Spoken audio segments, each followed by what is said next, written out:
Men tend to blurt out the truth. We all love it, the child in the man who now and then shows his mischievous face and makes us laugh. However, there's a fine line between a spontaneous sitcom that spices up a relationship every now and then, and an infantile attitude that should no longer be tolerated after the age of 30.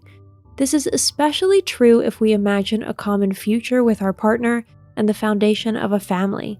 We should be sure of his loyalty and mental maturity. There are worlds between being in touch with your inner child and an immature character. Before you risk sharing your world with a man who is more of an eternal adolescent than a perpetual partner, we have for you a quick test. The following 7 utterances we present to you in today's video better not come out of your chosen one's mouth if he's a stable and mature character.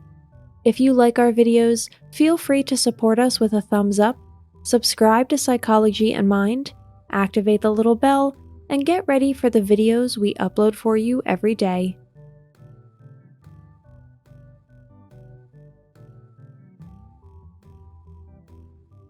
Number 1. Let it go. This answer often comes in variations, which is sometimes a more blunt "leave me alone" or a mysterious "it all works out," which men use as a kind of universally applicable adage all the time and everywhere. Common to these utterances, however, is the core statement, "I want my peace, you're annoying me." The problem with these responses is not so much the refusal to talk, emblazoned large and clear in neon letters between the lines. It is the disdain and cold shoulder shown to us women when we are verbally thwarted in this way. Here lurks the danger that only the words of 50% of the relationship must be recognized 100% of the time. Unfortunately, these sayings are often an unmistakable sign that the man no longer cares enough about the relationship to have a conversation. Number 2, if I wanted to hear your opinion, I'd ask you. This message is hard to beat in terms of disrespect and disdain. You don't have to be a psychologist to realize that neither love nor friendship have a place in the overall equation here.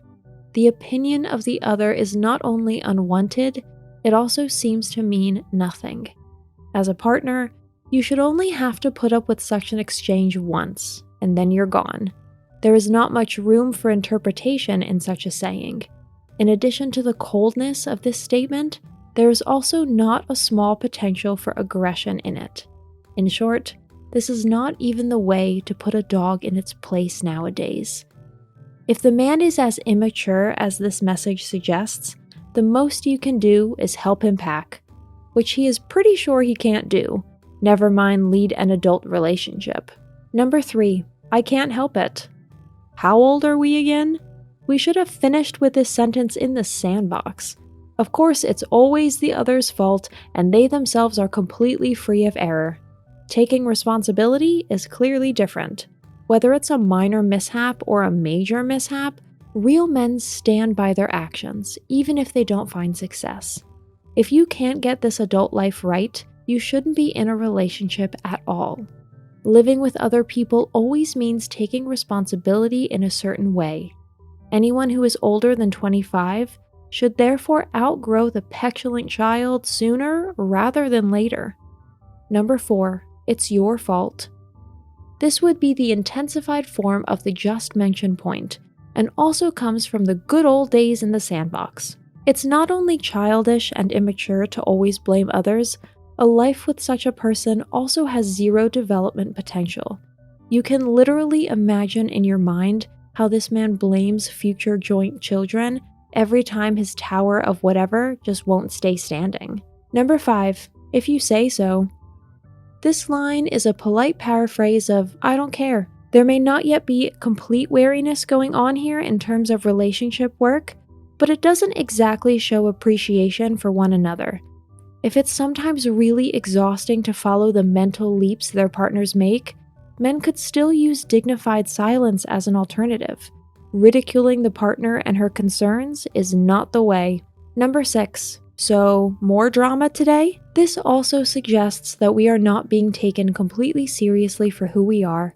Words like again and always are, moreover, the opposite of any communication on equal footing.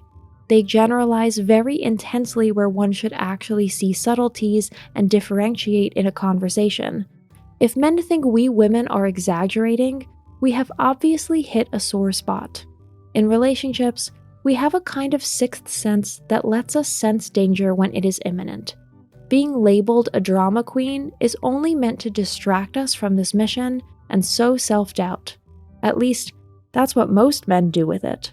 For a short time, they use this tactic to slip into the role of the adult who has to calm down the hysterical little girl and bring her to her senses. A grown man wouldn't use this tactic. He wouldn't get into this predicament in the first place. Number 7, let's discuss this another time. Here again lurks the supreme tactic of refusing to talk. Putting off unpleasant conversations is not only immature, but also pointless. Some things you can't avoid endlessly, especially difficult things. Needless to say, that other time will never happen. In any case, it would be a real pioneering achievement if this man were to stand before us 3 days later and now want to have this point discussed in detail of his own free will. Here we've entered into the realm of fairy tales and legends, or have woken up in a parallel universe. If you refuse to communicate in a partnership, you might as well throw yourself on the floor screaming and beating it with your hands and feet until mom gives in. Today's conclusion: listen, learn, and draw your conclusions. Especially at the beginning of a relationship, we women have a very strong tendency to see things through rose-colored glasses. We don't really perceive the new man at our side as he is, but as we would like him to be. This mechanism naturally suits nature and its constant agenda for the greatest possible reproduction rates. The gullible ones are, unfortunately, none other than we ourselves if we find ourselves one day in one of the just mentioned conversational situations. If such dialogues are on the agenda, you will very soon have to settle for a monologue. Not because you have drawn the consequences and left, but because the man is simply no longer interested in leading an adult relationship. You will no longer be his equal and desirable partner, but the woman he lives with, who cooks for him and does his laundry. However, he certainly won't dump you for taking on that role. As we all know, it's best to stay with mom. That's it for today. Thanks for watching. Did you find this information helpful? Do you have experience with it? We would love to hear from you. Leave a comment below and let us know your thoughts. For more resources about mental health, self-improvement, and psychology, visit our website. You'll find the link in the video description where you can also connect with us on social media and sign up for our email list. Take care of yourself and have a beautiful day.